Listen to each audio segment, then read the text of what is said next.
Mais des fakes de ça, moi, pour avoir joué au water polo longtemps, c'est ça que je faisais. C'était ma façon parce que, tu sais, quand le but, c'est de faire prendre une pénalité à l'équipe adverse pour qu'il y ait un joueur de moins puis qu'on soit en avantage numérique. Puis moi, ce que je faisais tout le temps, c'est que je prenais le bras de l'autre personne, je me le mettais à la gorge de force.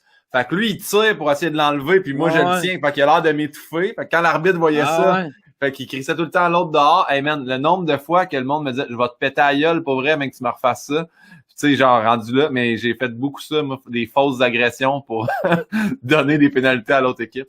Fait que, salut les anciens collègues! Ouais, exact. J'avais pour le soccer, mais...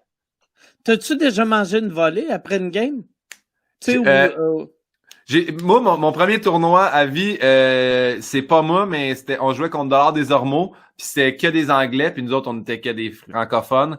Puis dans le vestiaire, maintenant, ils nous ont dit fucking pepper. Puis je comprenais pas que c'était une insulte. On pensait que c'était genre poivre, mais ça a l'air que c'est super insultant.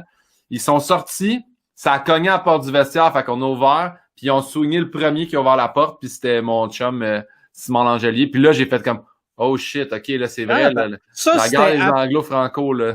Après la game. Ouais, ça, c'était après la game. Ça, c'est la seule fois de ma vie que j'ai vu une bataille après game.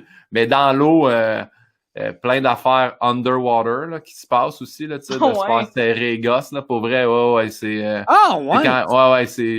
c'est violent, intense, là. Tu pogner les gosses? Ouais.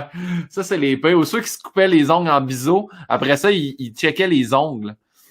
Il y a du monde qui faisait des coches, puis c'est violent, Chris, le water polo. Mais en plus, c'était comme ton numéro que tu jouais dans une équipe de homosexuels, puis là, toi, t'es le gars qui est comme « Ah ouais, choke-moi! » Non, ça, je on a des longs faux ongles là, pour piquer le monde en dessous de l'eau. Eux autres, pour vrai de vrai, quand j'ai fait les Hard Games, il y avait beaucoup de monde qui avait du cutex. Ça, c'était quelque chose qui se passait. Mais pour vrai, ce qui est violent... En plus, avec du cutex, ça solidifie. Ouais, les ongles sont plus pointus un peu. Tabarnak, t'as un gay qui te poignarde le ventre. quand toi, t'essaies juste de faire des buts. Ouais, exactement.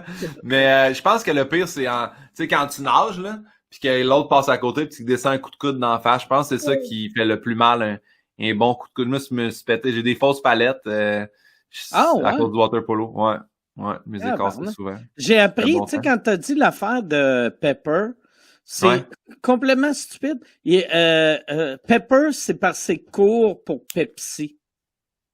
C'est même pas plus court, là. C'est que, tu sais, les Québécois buvaient du Pepsi, puis les anglophones buvaient du Coca-Cola. Ah, ouais?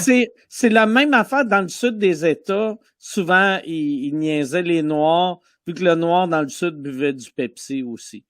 C'est-tu aussi Dr Pepper, mettons? Ça a-tu un rapport avec ça? Non, même pas. C'est avant le Dr Pepper. Ouais, ça aurait plus de sens. Surtout que Pepsi, c'est pas si long que ça à dire, là. Non.